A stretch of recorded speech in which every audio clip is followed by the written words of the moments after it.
What's up? What's up? What's up, everybody? It's your boy Leo G, and we're back with another edition of Leo G Show. I am Leo G, and this is what we are doing. Podcasting is what we do. So we're back. We decided to come back here a little bit later, as normally we try to record before the weekend, but now we are into the weekend, headed back into the work week. But because something special just happened on this past weekend, it was someone's birthday, and so I want to go ahead and introduce everybody tonight. Of course, I got the man, none other than the man whose birthday just passed. I want to give a shout out to my man Banks. What's going on, brother? What's going on, brother? Just turned 21, feeling great. What's up? Turn 21 plus 30. Heading over to my my next man that's with me on this show as well. He needs no introduction. Y'all already know him, man. It's my man Derrick. What's up, brother? What's going on, Leo G? Another Not much. episode. Another episode. Nothing. Another episode. That's right, man. We're gonna we cranking them out, man. And this is a reoccurring theme, of course. We keep saying this because we doing the sports. The ATL sports scene is kind of back. We kind of flowed out of COVID, and we have a little more traction as far as sports is concerned. But this episode is gonna be very, very special tonight because, like, once again, Banks' birthday just passed, and something very, very special happened on Banks' birthday. That was the start of the NFL draft. So tonight's podcast is going to be all about the NFL draft. It's going to be nothing but draft talk. So if you came here for soccer, if you came here for baseball, Hawks, fishing, Formula One, that's not what we're talking about tonight. It's going to be all NFL draft, talk, because we got a lot to get into, man. And we're gonna get right into it. So first and foremost, man, before we get started, we're gonna do.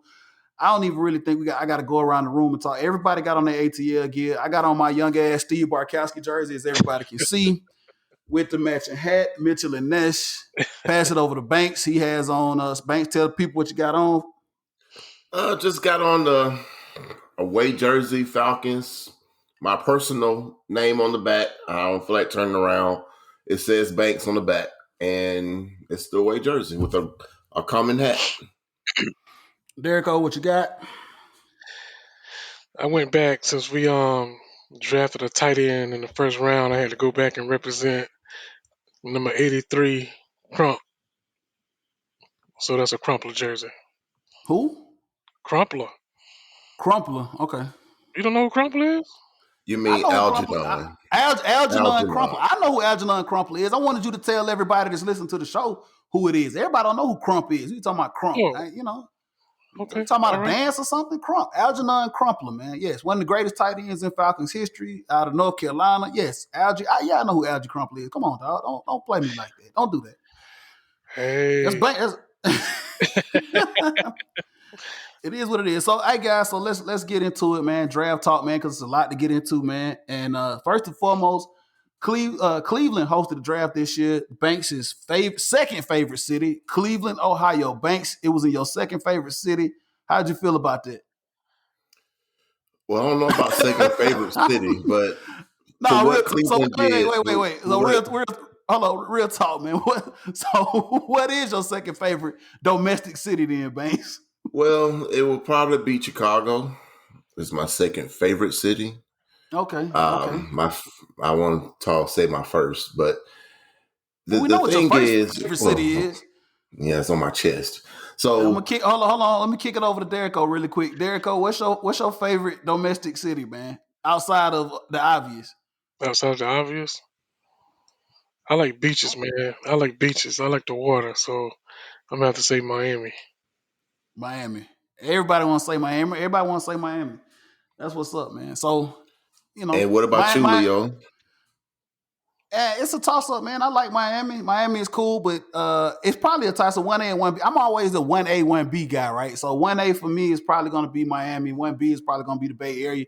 The Yay area. Shout out to my Frisco and my Oakland fam out there in California, man. I like the left coast. I like the West Coast, man. I just don't do SoCal too hot. I know a lot of people going to be like, wait, you don't like SoCal? San Diego is cool, but LA, that's a whole different story, man. So let's get back to it. I know Banks wanted to talk about it a little bit. Cleveland, Ohio, host of the draft. What you got for me, Banks? They did a good job hosting the NFL draft. I think they were, trying to advertise like the Rock and Roll Hall of Fame a lot. Other than that, I mean, it was just a stage out in the open. I didn't really notice anything they did was special. I mean, to be honest, and no, this is I ain't trying to poo-poo on Cleveland. I thought Nashville did a better job, but that's just me. But for what it was okay. Derek Carr, how did you feel about Cleveland and them hosting the draft? Um, I wouldn't have went to Cleveland if somebody would offer me to go watch the draft in Cleveland. Just to be honest with you. Um, but I think they did an okay job. Like Banks was saying, they did a good job on the stage this year. I like how they did the stage, so that was very different. So that's Generic. so So that's, so so that's about as far as basically, I can go with that. it's a mediocre job done by the city of Cleveland. Cleveland, you get two thumbs, well, actually three thumbs down from us. I guess I don't know. Maybe it's just y'all ain't that city, man. Anybody from Cleveland, I apologize, man.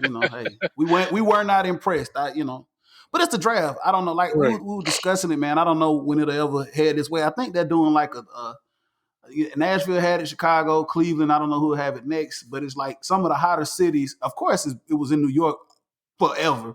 Then they decided that they wanted to make this a big event and send it around to all the different cities. So we were trying to figure out and wonder like when did they ever hit up the ATL? But we be hosting Super Bowls and all kind of other stuff. It might not get here for a while. So probably Green Bay And will be the where next city to host and it. where were you? Where will you put it at? Where will you put the stage at? I mean, You can do it right down there, or you can do it in Centennial Park. Centennial Park would probably be where the obvious place to have it here in Atlanta if you were to do it here. That's what I would say, or somewhere down by Mercedes Benz in the landing down there. You could do it at, I guess, the Home Depot backyard. There's a couple of places you could do it at, Banks. you have to shut down some roads to do it. yeah, I yeah. can tell you that. Northside Drive is a no-go. Yeah, it is what it is. Like I said, we probably won't see it here for another 30 years or so anyway. So let's get right let's get right into it, fellas. Draft night, Thursday night, came up on us. We were waiting on it. Seemed like we waited forever for it. And it didn't disappoint. I think, for the most part, man, for the first several picks, of course, obviously the first pick was a no-brainer. Trevor Lawrence going to the Jacksonville Jaguars. I think all of us had that pick. That was a consensus among all of us. If you move to the second pick overall, which was Zach Wilson out of Brigham Young, who went to the Jets, we were all thinking we all kind of had in our heads that the Jets might do something silly, but Right, they went on script. They went on script. they Um, absolutely did. Number three.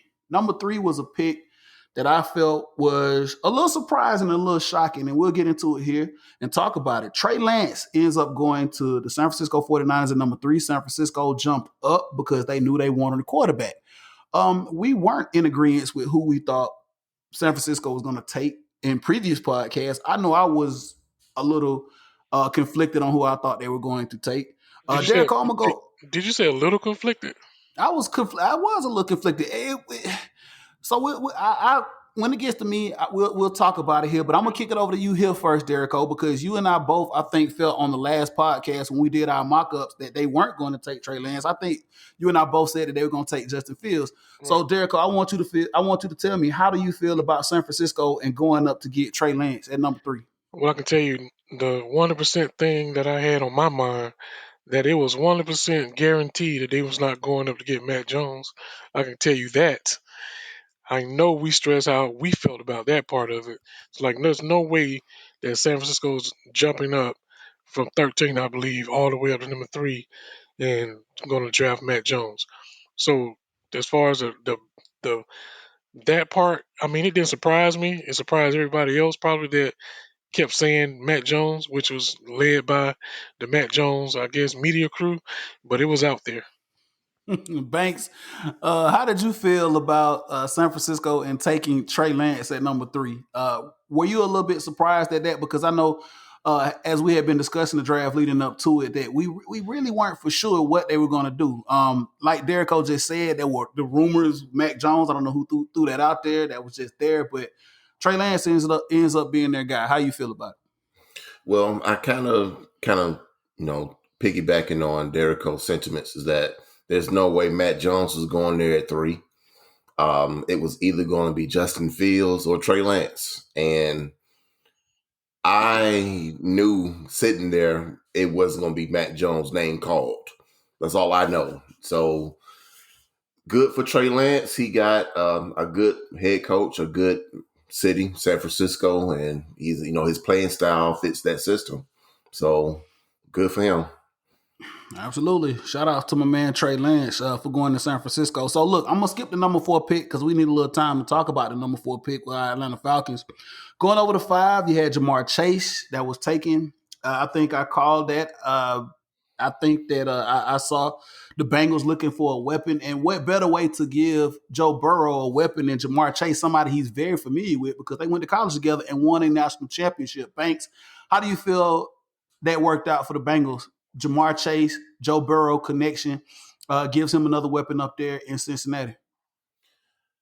I was scratching my head on this one. I think they needed Sewell. They needed someone to protect him. He don't need a you don't need a Ferrari, at that point. You need something to protect your asset, your breadwinner, and that's your quarterback. And they went for the gusto and got the weapon. So I was kind of confused about it, but then again, when I saw after the draft is over, I understood. So I mean, good weapon. Derrico, did you have anything to add to that with the Bengals taking Jamar Chase? Yeah, it kind of surprised me. I was along with Banks on this one. I thought he was definitely going to take the tackle from Oregon, so it was kind of a surprise. And I guess they felt like they was eyeing someone probably in later rounds that they could get. So I think that's probably what the intent was. So, and I think they did. If we get back to it, I think they did actually take a offensive tackle in the second round. Okay, yeah, I think they actually did take some offensive line help here. So let's move through the top 10 here, and then we'll come back to number 4. So number 6 was Jalen Waddell, wide receiver out of Alabama. Panay Sewell, Banks' obvious favorite offensive tackle in this entire draft, ends up going to the Detroit Lions at number 7.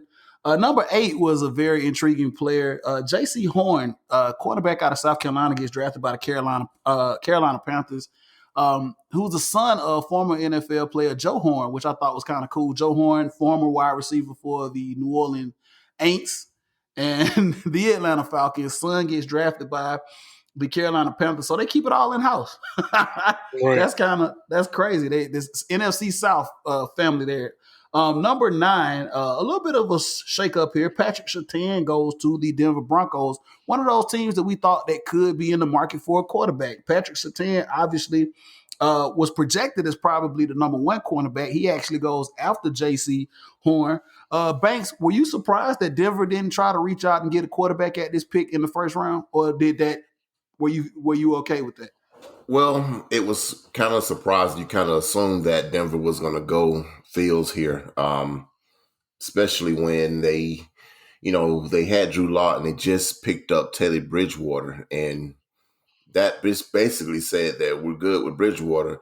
But if you start following the rumors, with the whole Aaron Rodgers saga, that's a whole nother show, whole nother segment that they possibly may be going to Denver, but that's just hearsay. So I don't know, but I thought that maybe at that point you will get him, unless you just gonna ride with Teddy Bridgewater and let him bridge whoever quarterback comes in there. So I have I no mean, idea. well, I don't know. I don't follow a lot of it with Denver. I know they do, like you said, they have Drew Lock. They did pick up Teddy. I don't know if they drafted a quarterback in the later rounds. I'm not for sure. I don't know. Maybe Derrico knows. Derrico, did you have anything that you wanted to add to Denver and picking Patrick Surtain? No, I was actually surprised that he actually went past Detroit. Not Detroit. I'm sorry. That he actually didn't get picked before um, Horn. I thought he was actually going to go before Horn. I was actually sitting there with someone that's a Cowgirl fan, so they was hoping that Satan was going to drop to them at 10. So that didn't happen. So of course he was about to throw something and break the TV. So that let me know that he really wanted Satan. And I think even after that, they still didn't get the cornerback that they wanted. But hey, when you see somebody that you value, you got to go ahead and get him. So I'm assuming that Denver thought they needed more on the back line than they did somebody trying to take over the quarterback position. Okay. So we're gonna move along here. We're gonna stop at number 10 and we're gonna go back to number 4. So number 10 was Devontae Smith. Um, that was a pick, if I'm not mistaken, that was traded. I think the Cowboys were at number 10. They ended up trading with a division rival, the Eagles, as you just talked about here, Derek O. Cowboys fans were kind of livid about that. You trade to a in division rival, and all of a sudden and I think all they got out of that was like a third pick, if I'm not mistaken. Yeah, But third round pick. Devontae Smith ends up going to the Heisman Trophy winner, Devontae Smith, if I could add, from Alabama, ends up going to the Eagles. They needed a wide receiver. So it was a couple of surprises here in the top 10, but I think for the most part, it kind of shook out the way we kind of looked at it. Just, a couple of guys that we didn't really see, but it shook out for the most part for us. Okay, so let's go back to number 4 for our Atlanta Falcons. Number 4, the Atlanta Falcons select Kyle Pitts, tight end out of Florida.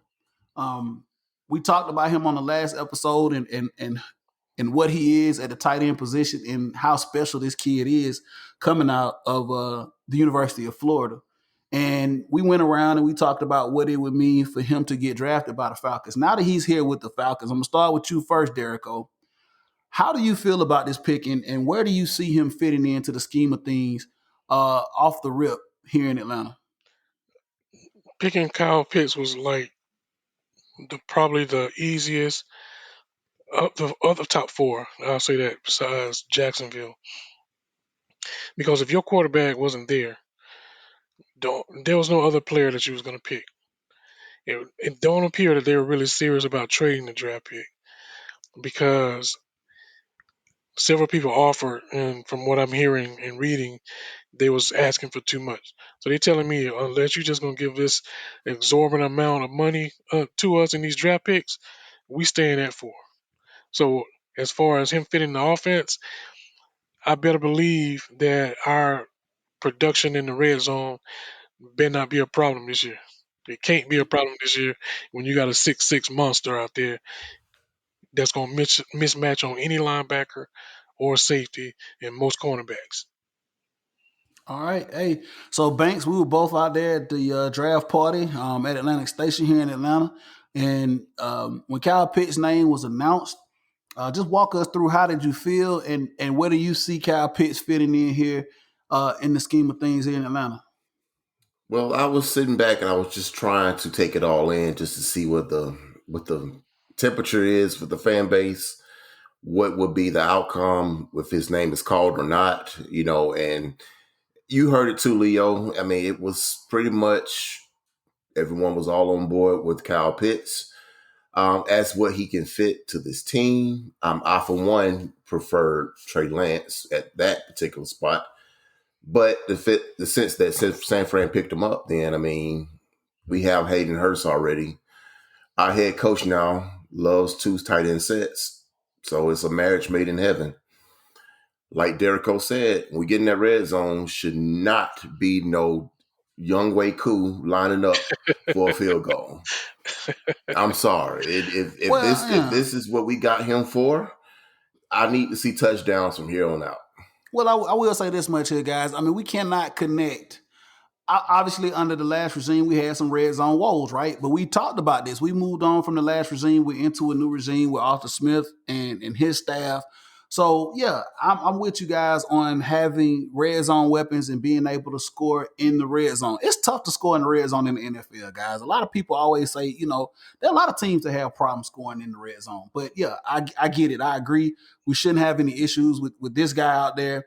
And also, Hayden Hurst. I think we picked up another tight end from the Bills, if I'm not mistaken, in free agency.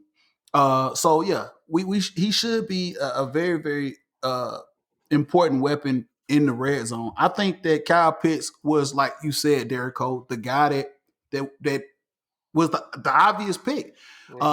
This was a quarterback, of course, quarterback top heavy draft. Kyle Pitts was the obvious pick to take at number 4. So I mean, it was a no-brainer, and I think he makes this offense better day one. For me, anyway. There are a lot of people that will disagree with me on this, and that brings me to my next question, and I'm gonna bring it over to Banks first. Banks, we were both at the draft party. We both saw that a lot of fans were happy with us taking Kyle Pitts, but there seemed to be another portion of this fan base that was very, very, very disappointed in us taking Kyle Pitts at number 4. Do you want to talk about that for just a little bit? Absolutely, Leo. I would love to talk about this. First of all, let's just call it what it is. Justin Fields was there. And as you know, as well as everybody else, everyone wanted Justin Fields for obvious reasons. And when he came from Georgia, he's from Georgia. He is mobile. He has a rocket arm, and everyone wanted him.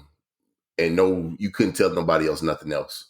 He was there to be drafted, and we passed on him. It was a lot of salty people in this city. I mean, a lot of salty people.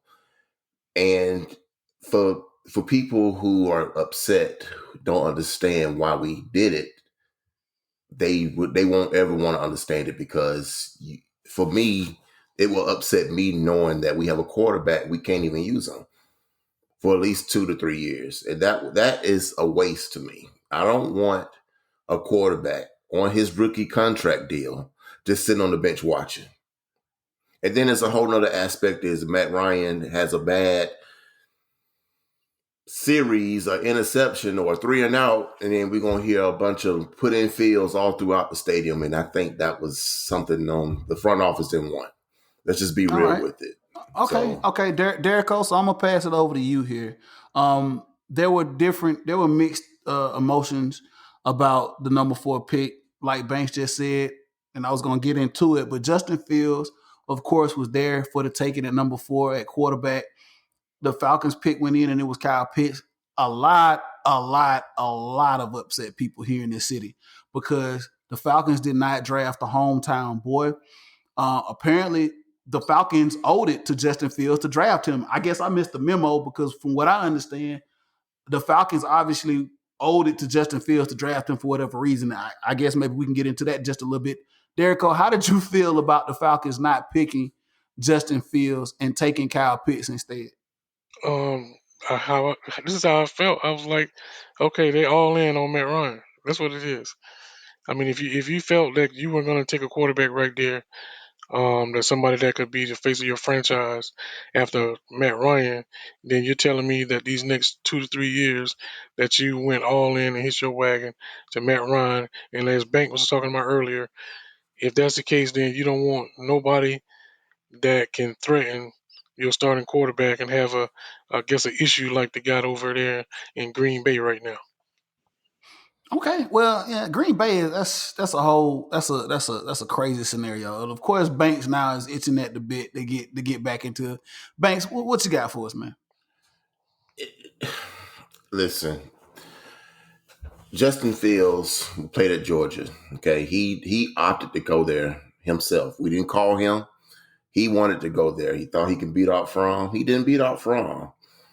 Instead of, what I think a lot of people is missing the point is the way he handled the situation, where he didn't get to play that 1 year. He kind of sulked and, I'm going to take my ball and play somewhere else, and left and hightailed it to Ohio State. And I'm hearing the rumors that he said, well, he had racial slurs, which is BS because his sister was there. So if it was racial stuff, why did you leave your sister there? So my thing is, if you going to come to Atlanta and you're going to sit, are you going to complain that you're not playing? Because you already showed your hand in Georgia that you pretty much don't believe in sitting behind somebody. So I'm just trying to figure out, maybe that has something to do with it. Maybe that's Okay, why the well, Falcons said, hold on. Maybe they say the Falcons said that Trey Lance was number 1 on their board. And I thought that was kind of surprising versus Justin Fields being the number 2 quarterback. Trey Lance being the number 4. And you mean to tell me Trey Lance is number 1 on your board? That was interesting. Very well, I interesting. mean, we okay. So first and foremost, here's my take on this. I think Kyle Pitts was number 1 on the board. Period, hands down. I don't think so. I will go and attach to what Derico said. I think they were all in on Matt Ryan from the giddy up. I mean, 2 years left in the contract. He's a serviceable quarterback. I think this regime was all in on Matt Ryan from the beginning. And best player available is what Terry Fontenot said for a while. Best player available. Best player available on the board was Kyle Pitts. And that told you at number 4 that the Falcons were all in with Matt Ryan and what he was going to be able to provide them for the next 2 years. I don't think Trey Lance was probably on the board, but I knew Trey Lance, Justin Fields, whoever. I think at 4, the Falcons was going to stick to the plan and take Kyle Pitts all along. Derek Cole, I know you wanted to say something in reference to Justin Fields and what Banks just said. Yeah, I mean, this is like this slow narrative that keeps popping up about he didn't stay and compete with From. I look at it in a totally different way just because of the scenario. Everybody understand just looking at who the top quarterback came out of high school was that year. It was between Trevor Lawrence and Justin Fields. Now, when people talk about, oh, he didn't want to stay and compete, that's a bunch of bull. Like, how you know he didn't compete his ass off during during the summer months, during spring break, but we still finding out that, hey, for some reason Georgia don't want a quarterback that don't look like me and you back there, So basically, what you're saying is and he wasn't that better than Justin. him. So basically, what you're saying is that Justin Fields was blackballed at Georgia. He didn't get an equal opportunity at the University of Georgia. I don't know if he was blackballed, but I know this right here, just based on the history of all the quarterbacks that's been in Georgia since DJ Chocolate, I can say that had something to do with it. Okay. I mean, I'm not at liberty to say that was the case. I mean, I don't have inside information as to what actually transpired at UGA. Like Banks said, he did enter the transfer portal Right. based upon some racial comments that were made. And Banks, I will say this much: that they were true. There were some people that did say some racial slurs to him at one of the football games, and therefore he was able to enter the portal because of that situation. I will say this much: Banks, to echo what you said, um, it kind of does make you think about where he is mentally. And I'm not trying to say there's no a knock on Justin Fields, but the fact that he would have to come into the Falcons organization if he was drafted by the Falcons and sit behind Matt Ryan. Uh, how does he feel? Because, and let me just throw another thing out there: the Chicago Bears have come out for whatever it's worth and said that Andy Dalton is their starting quarterback in Chicago. That's a totally different situation than what we have here. But Banks, and I'm gonna kick it over to you. Him coming here to Atlanta and sitting behind Matt Ryan for 2 years, did the Falcons really, like you said, did they really look at that and they really did a deep dive to say, okay, this might be a problem? Do you think that may have been one of the reasons that they didn't want to take a look at drafting him?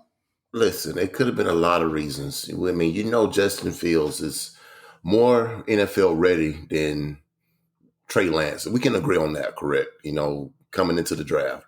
Okay, so if he's more polished or more ready to come in, you come in and sit behind Matt Ryan when you know he's here for a good 2 years at minimum. At minimum. So, yes, you have other quarterbacks that have sat behind quarterbacks before, truly.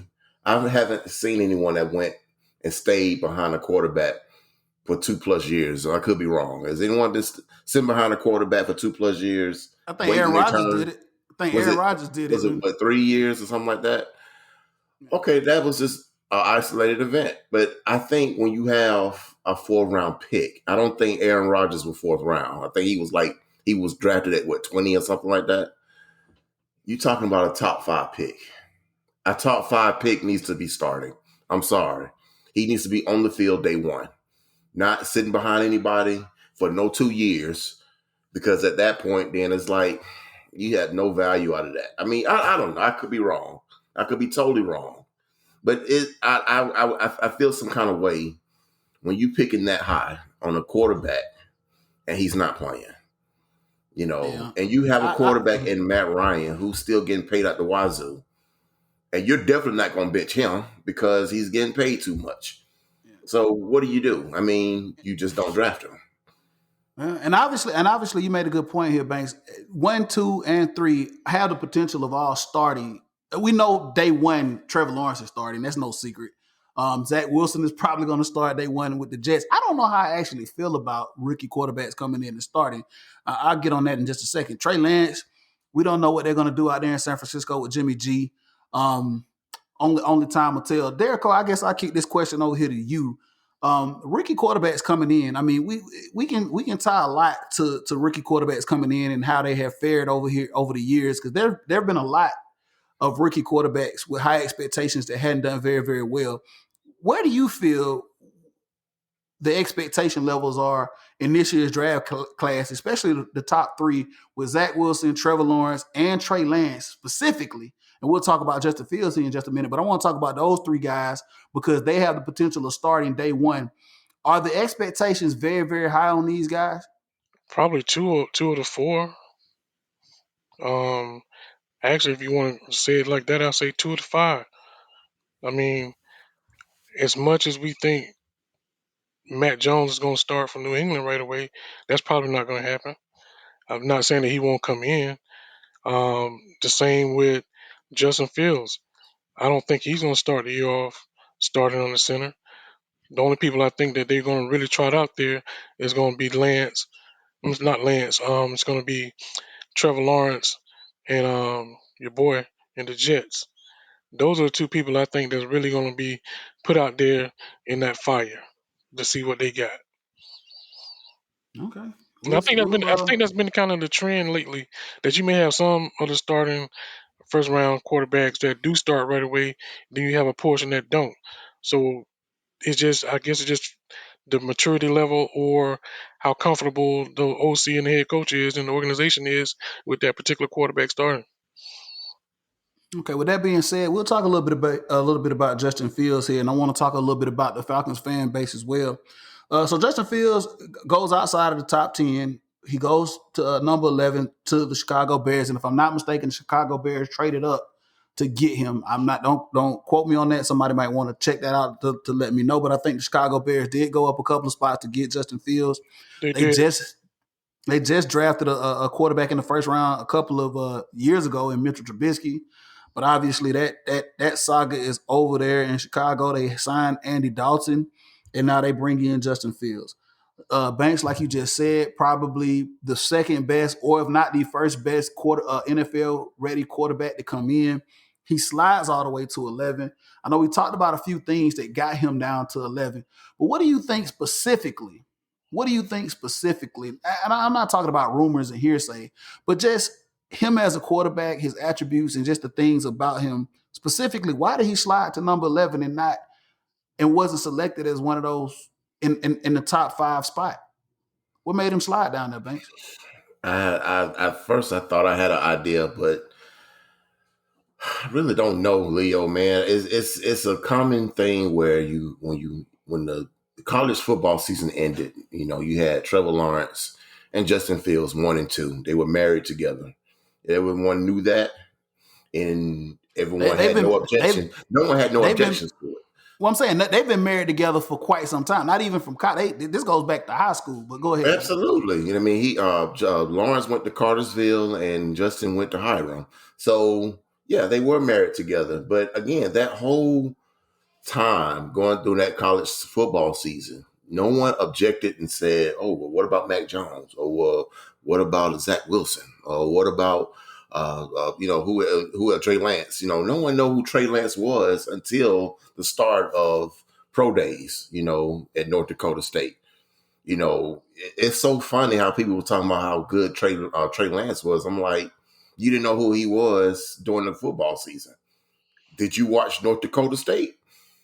I'm waiting for you to lie because I'm sure you didn't. And it's kind of something that you think about, Leo. All of a sudden, he start coming up with these excuses. All these, he has epilepsy, or he was kept back in the 8th grade. I mean, who cares? I mean, that doesn't matter. He plays football. He's the second quarterback on the board. Why do we have to dilute this man? No one's diluting Trevor Lawrence, but you're bringing up Matt Jones out of left field. No one even heard of Matt Jones when he won the national championship from the All-Star football team. So, I mean, it's listen, it's always something with, Fields, it's always something with him, Like I said, I joked around, of course, obviously with Mac Jones and him being propelled up into like the top 5 when it comes to quarterbacks, and even up into the top, 1 or 2 quarterback conversation. I did joke around a little bit in the previous podcast, but they were jokes. I always felt that Trevor Lawrence and Justin Fields were 1A and 1B, depending on depending on what team you were a fan of. If you were a team of Clemson, it's going to be 1A. If you were an Ohio State fan, Justin Fields was going to be 1A. But yeah, Justin Fields for some reason ended up slipping. Trey Lance goes over him. Zach Wilson goes over him, and there were rumors that Mac Jones was possibly going to go over him as well. Derek, I would love to get your input onto why this young man slid down to 11. If in fact, for the last 2 years, we've known that him and Trevor Lawrence were 1A and 1B, and they were both the two best NFL quarterback prospects in college football. What happened? Why did the knock get on Justin Fields and he slid all the way down here to 11 to the Chicago Bears? I mean, that's like, you got to really assume some stuff to get a right answer if you don't know exactly what's going on.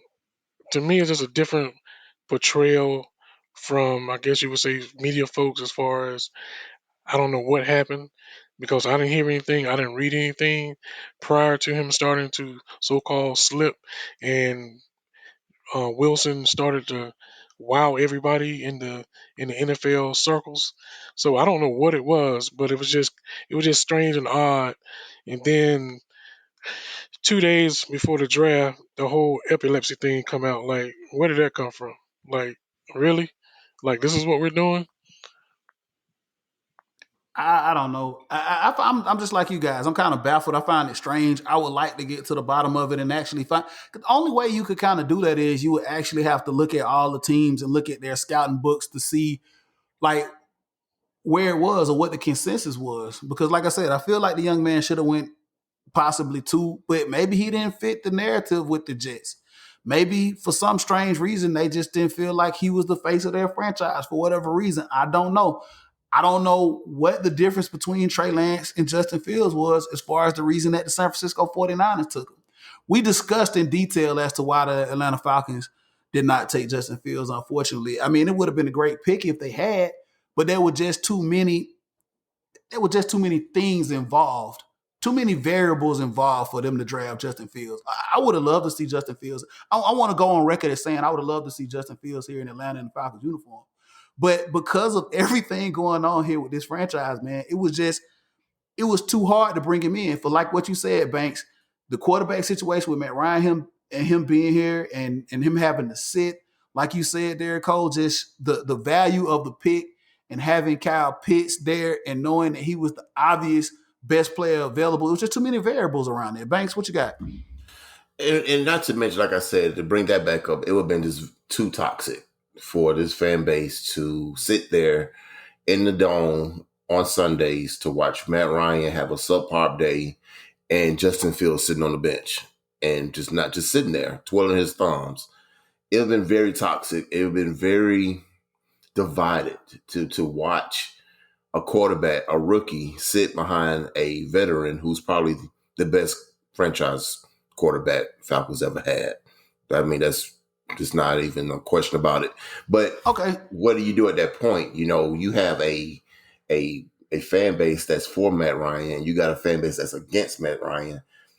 It won't be a good football day at that Mercedes-Benz Stadium. And then unfortunately, I have to say it is, I don't want no parts of it. You know, I feel like I want to see a football game. I don't want to see a civil war between quarterbacks and a backup Okay. quarterback. And Okay, so I want to get into that just a little bit, Banks. I want to definitely get into this, and I want Derrico to share his thoughts about this situation because I'm glad you brought that up. Divided, some fans are just like what you said, Banks, are divided on this topic and on this situation about us. And I can't stress this enough. The Matt Ryan era is going to come to an end here sooner or later. We know for a fact, man can't play forever. Father Time is definitely undefeated. But what I want to talk about for a little bit here, and I'm going to get away from the draft because I definitely want to get both of you guys' opinion on this, and I don't understand where this is coming from. Matt Ryan for a little bit. We know this man, Banks, like you said, but Matt Ryan has been in, and this is my opinion too, has been a good quarterback here. I'm not going to go off and talk about what level in people's opinions. You know, I feel like he's been a good quarterback here in this city. He's been a serviceable quarterback. He's been a high character guy. He's done what, you know, the coaching staffs, the various coaching staffs have asked him to do. Short of winning a Super Bowl, he's been an MVP, and like you just said, Banks, you know, he's been that. He's been everything we've asked him to be. So, Derek Cole, I'm gonna take this to you first, and we'll come back over here to Banks.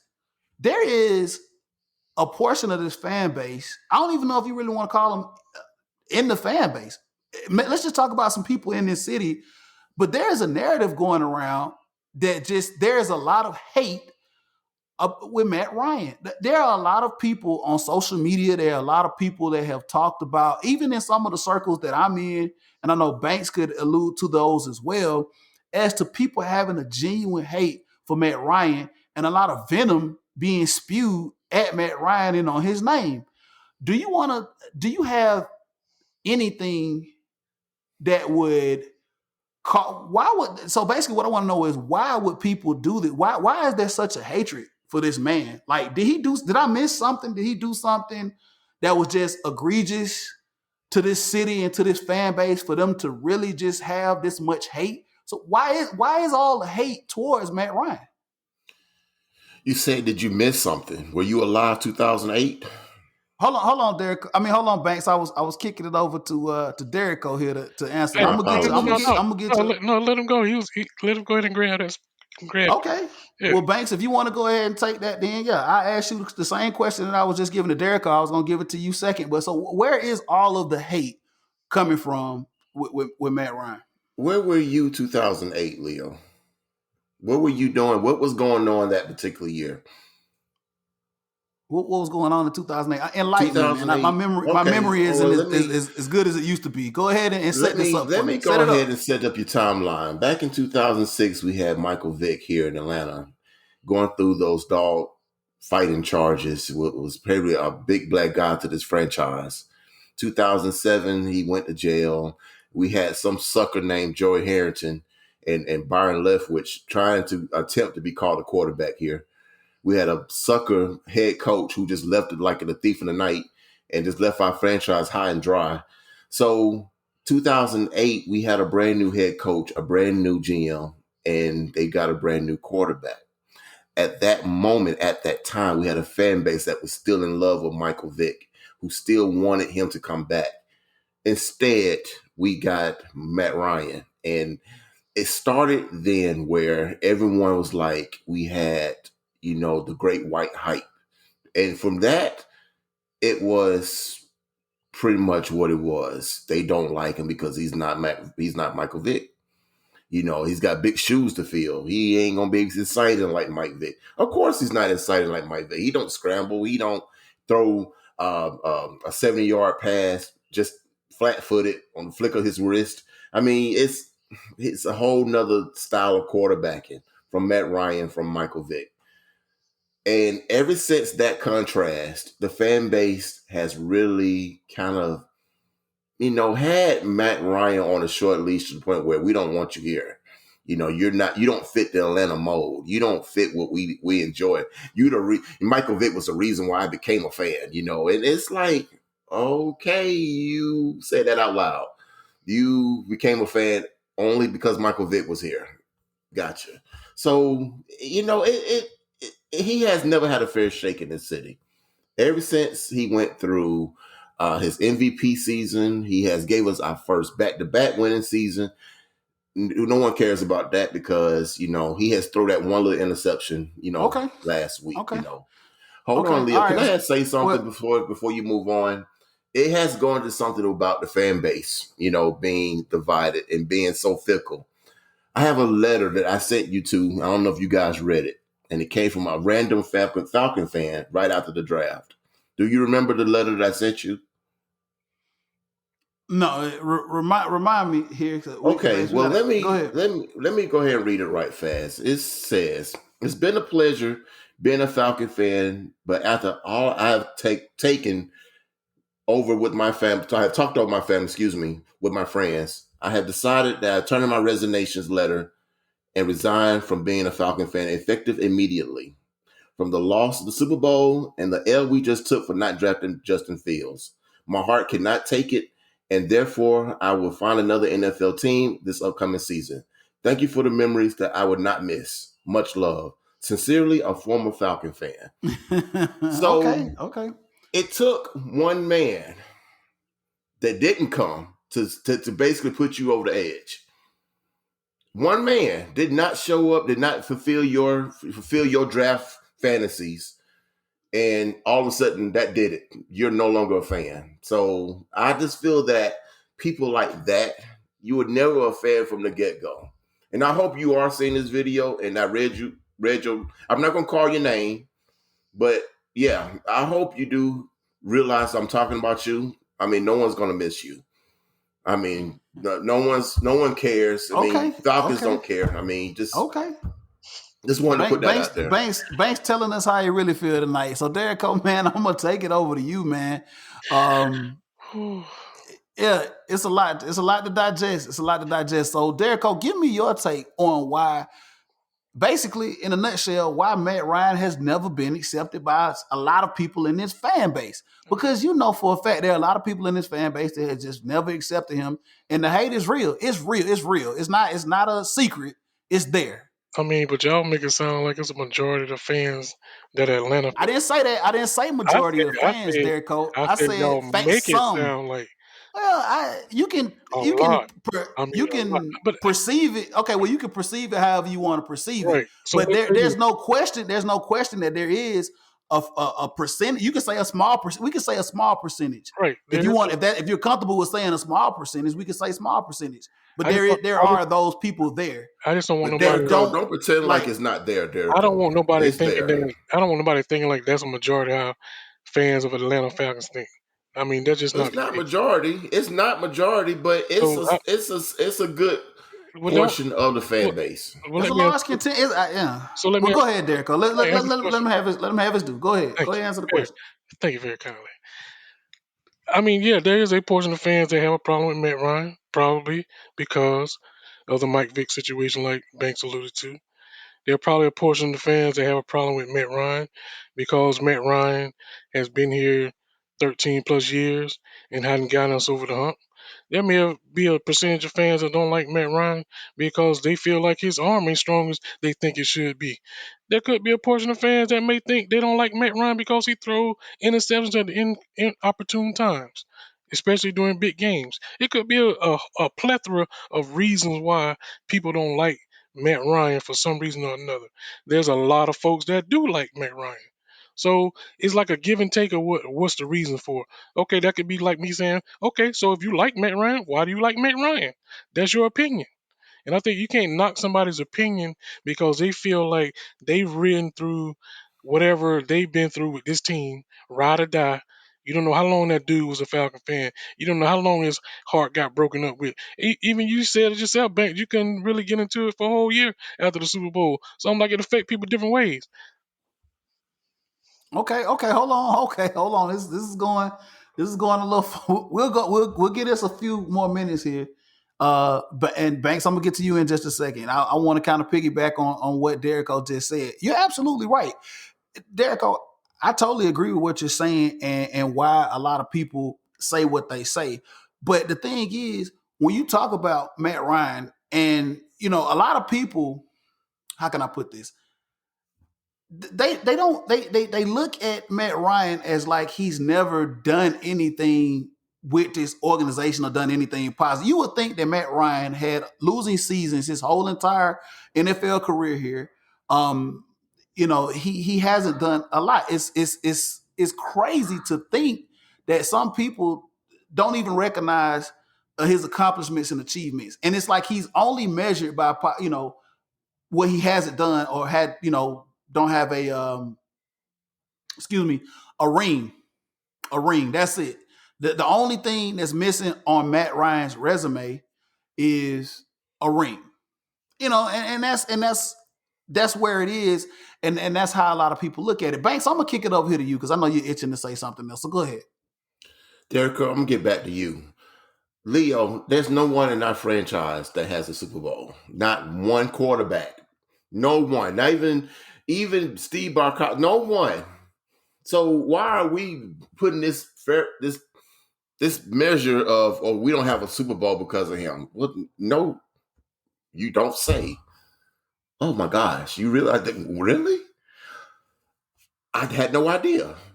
So back to you, Derico, when you said that, I have said that as well about in the sense of being done or not interested in the season. Yes, I have.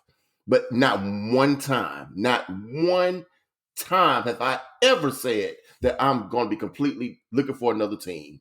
Ever. I had my heart broken years on top of years that you can't even imagine. So you're not going to that guy, he has no excuse. If you're that weak to the point where you went through the worst heartbreak known to any sports in the Super Bowl, bar none, but you stayed around afterwards, you mean to tell me that one player just broke you down? No, I'm not buying that, Derico. I'm not buying that crap. That's bull. Oh, we don't get Justin Fields. I'm done with this team. Get I the hell mean, out of here. okay, we're gonna move on. Okay, I didn't want to spend too much time on this. This is a really, really touchy subject. Derico, we're gonna start letting you hang around some of the cats we hang around, man. So you can hear, because I mean, maybe in that bubble up there in Loganville, they don't talk about the same stuff they talk about down here in Southwest Obviously Atlanta. But not. but look, man, we want to move on. We want to talk about the Falcons draft as a whole before we wrap this up here very, very quickly, man. So, a couple of other little nuggets that I want to throw out and I want to talk to you guys about here. I don't know if you guys knew, Derico. I know. I wanted to hit you up with this. No HBCU players were drafted in this draft. I know Deion Sanders had spoke on social media about that, and I don't know if it was because of COVID and what a lot of HBCUs are doing. Right, they're actually playing a spring season now, but I found that kind of strange and weird. I don't even know how that would even work. Derico, did you even know that, and how do you feel about that? Yeah, I kind of figured that because I was actually looking at the Arkansas Pine Bluff and Alabama A&M SWAC championship game. When I was thinking about that, it was during probably like the fourth or fifth round. I'm like, hey, one of these quarterbacks in the HBCU or somebody from the HBCU ain't got drafted yet. You know what I'm saying? So I don't know, like you said, if it was because of how last year and COVID worked. But I'm sure if you had any interest in anybody from the HBCU, it was before the first year that they started playing. You know what I'm saying? Okay. So I think they just need to put a little more emphasis on going and looking at these guys and giving them a fair opportunity. But I think the whole Dion effect, which is a whole different story in itself one day, is going to hopefully expose them to get greater things, just like ESPN carrying them throughout the summer. I'm going to say the spring. Okay. Okay. So Banks, I don't know if you wanted to piggyback on that, man. No HBCU players picked up in this here draft. How do you feel about that? Do you feel some type of way about it? It's not fair, Leo. I mean, there's some good players in the HBCU, and for some apparent reason, they feel like this is like a recreation league or something. They just having fun out there. I guess they playing football for the hell of it. I guess I don't know. They playing football. In my eyes, they balling, and it's a shame that they have to prove extra hard how good they are. And it's like they shouldn't have to go through that because what school they go to. You have a kid that goes to like you said, Alabama A&M, and he's killing it. But someone that went to Tennessee who sucks, he gets more looked at because he went to Tennessee. I mean, it's disparity. It's not fair. It's not fair. Hopefully we get to see a little more of that, like Derico just said with the Dion effect, and also I don't know if you guys knew this or not. I want to talk about it on the last episode, and I didn't get a chance to. But the Dion effect actually is working out. Eddie George was announced as the head coach of Tennessee State. Right. So, I mean, you're going to have some more visibility with some high profile NFL players probably going to be brought in to schools to coach, or more high profile guys to coach at these HBCU. So maybe the times are changing in just a moment and we'll get to see some more HBCU guys get drafted. So a couple of other tidbits that I wanted to get into. 2021 NFL draft by conference, of course. I always like to say this to my up north people. I always like to say this here. SEC, 65 guys out of the SEC were drafted. Yes, Yeah. 65. Okay. Big Ten was next with 44, ACC at 42, Pac 12, 28, and the Big 12 with 22. Those are the top major conferences, man. But the SEC always balls out, shows up and shows out. Draft by college team with the most players drafted. Obviously, I don't even off the top of my head, I knew who had the most players drafted, and that was Alabama, of course. Followed by the Ohio State, which is a little bit surprising. I mean, Ohio State has some ballers, but when you talk about Big Ten, that's like the only school up there Right. that produced some ballers as of recent. I mean, but they always want to say this it's top notch competition in the Big Ten. Well, tell me, bring some more teams to the table when it comes to NFL prospects. And of course, bringing up number 3, but they still can't bring up a national championship is damn Georgia Bulldogs with nine Right. nine players taken out of the University of Georgia in the draft, which is, and Banks is really scratching his head on that one, man, because the production and the players that come through the University of Georgia, and for them to not have a championship in over 40 some odd years is absolutely damn ridiculous. I don't understand that. That's a whole nother podcast in itself to talk about why does all this talent go through the University of Georgia, but you can't produce a championship to save your damn life. That's sad. Rounding out the top 5 is Notre Dame with 9 as well. They tied Georgia, that's another shocker to me with Notre Dame with 9, and Florida with 8 draft picks as well that round out. So 3 SEC teams that basically made up a large chunk of players drafted this year. Banks. Well, I just wanted to go in. I don't know if you was trying to close it down, Leo, but I wanted to go around the room and ask everyone what was everyone's favorite draft pick from the Atlanta Falcons. I'm gonna start with Derico. What do you say? I'm gonna have to go with. Oh boy, that's a tough one. That's a tough one. Just for time's sake, I'm gonna go with the safety from UCF. Because That was the first one is an easy pick, so I'm not right. even gonna put his name in the mix. But I'm gonna say Richie And Grant.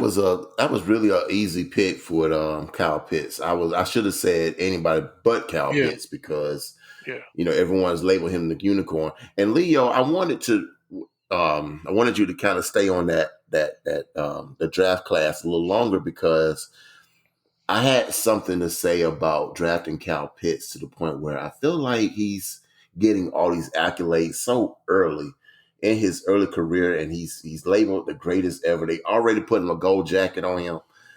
And that's a lot of pressure, man. That's a hell of a lot of pressure to be coming in, living up to that Hall of Fame kind of play. I'm like, dude, you're just 20 years old. You can't even buy liquor yet.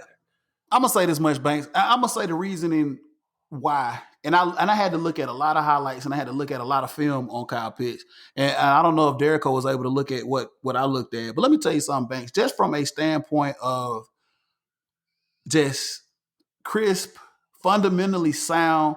Number one, you can't coach size. Okay, you can't coach size and you can't coach speed. But when I looked at this guy on tape running routes, when I looked at this guy in college, he already looked like he was making NFL type plays in college, Banks. And that's the reason they're saying that this kid is a sure bet. He's 6'6", he's 245 pounds. He's probably going to get a little bigger with the frame he has. He's probably going to put on a little more weight. But when you see this kid do stuff, you don't normally see kids in college do some of the things that he's done. The route running that he ran in college was absolutely ridiculous. Number one. Number two, where they line him up on the field, to take somebody that big and to line him up in the slot and to line him up outside and then to bring him back in and put him down in the 3-point stance and have him run routes out of that was absolutely ridiculous. Kid high points the ball like he's been doing this forever. I mean, his stretch, the way he goes out and digs and routes and go. I mean, it's just the list goes on and on and on and on, Banks. And that's why I think a lot of commentators and a lot of scouts was just in love with him because there's literally not a lot of weaknesses in this guy's game. I mean, like I said, you can line him up in the slot. How many guys do you see in the NFL at 6'6", 245 pounds that you can actually put out there as slot receiver and can actually dig slot receiver route trees? That's ridiculous. Go ahead, Derrico. I bet you can't say Levine to Lolo. I bet you can't say that. Absolutely not. Absolutely not. But so you see Yeah. so you see the difference in that. The The difference. difference in Well, that. That's the same. That's the same that body type. is a good difference. But when you already calling him better than Antonio Gates, No, that's like now, I don't know who well, doing hold that. on. Now listen, if you talking about that, then you already saying that when you come in your first year, I need to see 1,000 yards. You know what I'm Nah, I don't saying? know. No, absolutely not. I'm Well, not putting those okay. expect. I mean, I know. Hold on, Banks. Let me finish. I know there are a lot of people that are probably putting those expectations on this kid. I'm not. I'm not. There is a learning curve in the NFL for everyone. Okay, there are a very, very small few guys that come from make the leap from college into the NFL and just ball out. It's very, very hard to do. So, with that being said, I think this guy's going to excel. I think he's going to have a good rookie year, but I don't think you'll see this kid hit his stride until, like you say, he's 20 years old.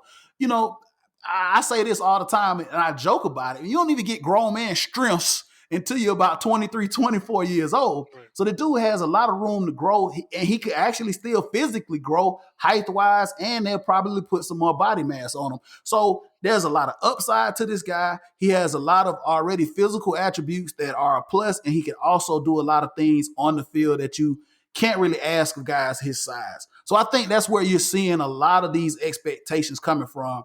Banks. Derrico, did you want to add on to that? No, I think you nailed it. I mean, dude's just a Well, special. He's just gonna be special. He's just go gonna be ahead and special. finish it up, Leo. Who do you feel like was the Finish it best up. in the Finish it up. I'm trying to point guard here. I'm trying to point guard. No, it's Fin- cool, man. what So look, so out of all, so we'll go over the draft picks in just a second before we wrap the show up, and we'll definitely have to come back and do another segment and talk about this on another podcast, man. Because I know we went into a spiel about a whole bunch of other different things in conversation. So the last pick, round six, pick three, man. I mean, round six pick, 187th overall, I think. Frank Darby, wide receiver out of Arizona State, man. I like that kid's energy, man. Like real talk, man. For a 6th round pick, I mean, he was just loving life, man. He had a ball. When they interviewed him, man, he had no worries. I mean, the kid is happy to be here in Atlanta and to get drafted, man. I think that is going to be the most relaxed kid you see. And depending on how the coaching staff treats him, man, he's just going to go out there and do his thing, man. Whether it's special teams or he gets out on the field with the offense. Go ahead, Banks. when I saw him doing his interview for the press conference, man, the man was full of energy. I'm talking about he had every answer to every question, and he was just so excited. I hope it translates on the field. But at the same token, man, it's just something about him, man. I just kept looking at his highlights and looking what kind of guy he is. He's very animated, and he's very animated. And I think, You got to promote yourself. You got no, to promote yourself. absolutely, absolutely. Especially And he's picking coming up from 6th round. Arizona State. He's coming from Arizona State, a school that no one really, paid attention to in the Pac-12.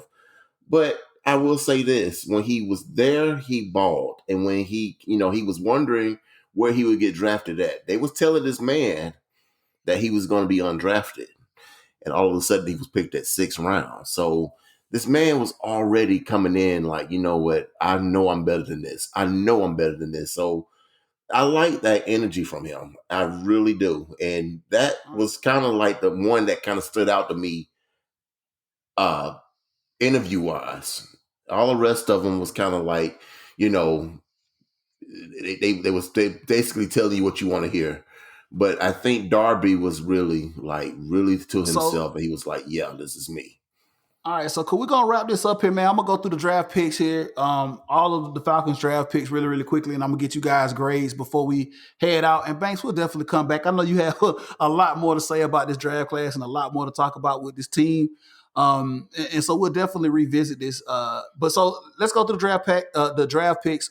Obviously, we know number one, the Falcons took Kyle Pitts, tight end. 2nd round, they went safety and they took a kid out of University of Central Florida, Richie Grant. 3rd round, they took Jalen Mayfield, offensive. Call him offensive lineman because I think I heard that he played old tackle, but he could actually slide in the guard as well. Jalen Mayfield out of Michigan.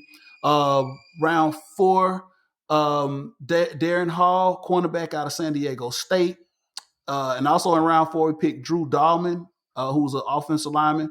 Round 5, Taquan Graham, defensive tackle out of Texas. Also in round 5, they took a DN out of Notre Dame. I'm not going to even attempt to pronounce his name. I want to say Agundale, something like Ungo, that. Maybe we'll Agunda J. Agunda J. Yeah. Agunda J. Round 5 as well, man. 183 overall. Avery Williams, cornerback out of Boise State. That kid is another special teams guy who's a punt returner, kick returner. I saw some highlights on him, so I'm looking forward to see what he can do special team wise. And then also rounding out the picks is Frank Darby, wide receiver out of Arizona State. So before we wrap up the show here, man, I'm gonna kick it over to you, Derrico. Overall, your opinion after looking with the Falcons. Give your grade on what you think the Falcons did in this draft. I'm gonna give them a A minus. A minus. Solid A minus. Yeah, Solid A solid minus A from minus. Derrico. I like. All right. Oh, go ahead. No, go ahead. Go ahead. No, Finish up. I was just gonna say I just liked how they kind of stayed true to who they wanted. I don't think they got nervous and tried to jump up and get anybody. And I do like the fact that they did trade down one time, which was out of the norm. All right, Banks, kick it over to you. Go ahead, man. Give me a final grade. I'm going to give it a B plus. I guess a B plus because they didn't really go after a receiver like I thought. Not excuse me, a running back like I thought they were.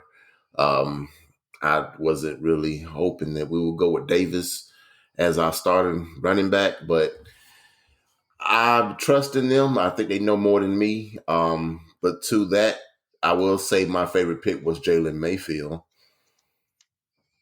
Okay, cool. I'm gonna give the Falcons. An A for this draft. I think they filled some needs. I think they got some guys that were best player available, and I think we're gonna see some good things out of these guys, man. So starting out the Terry Fontenot era, Arthur Smith era, I think it went pretty well. So we'll just have to see where these picks and for the record, man, we got to give these guys some time. Like Banks, you said, I mean, coming out, you can't just expect for these guys to be killers off the rip. Some of them might, and I welcome that, but we have to give them a little bit of time to develop, especially some of the later round picks. So I'm looking forward to it. So guys, we're gonna close out, man. This has been another edition of Leo G Show, man. I want to thank everybody that's been listening to the show and been giving us good and positive feedback. You can always reach out to the show at the Leo G Show, the number 1 on Twitter. Also follow us on Facebook. And of course, we are on YouTube as well. If you're listening to the audio podcast, try us on YouTube, like, follow, and subscribe over there. Shout out to a lot of people that's been hitting me up. My favorite DJ A-Roll. Shout out to Big Rob, as always. Reggie over there at Gold Food. Everybody that's been supporting the show, man. Derrico, man, how can everybody get at you, man? Hey, they can catch me on IG at Derrico_Virgo. They can catch me at VSU96SDD on the Twitter. And if you're lucky enough, you can find me on Facebook at Stacy D. Derrico. All right, Banks. Let everybody know where they can get you.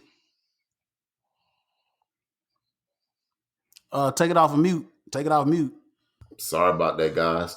It's Antoine Jarrell Banks on Facebook. It's Baby Banks 80 on Instagram and Baby Banks 80 on Twitter. And hit me up, please. We'll respond to you. So you thought you had muted me while I was talking. That's what it was. I got you.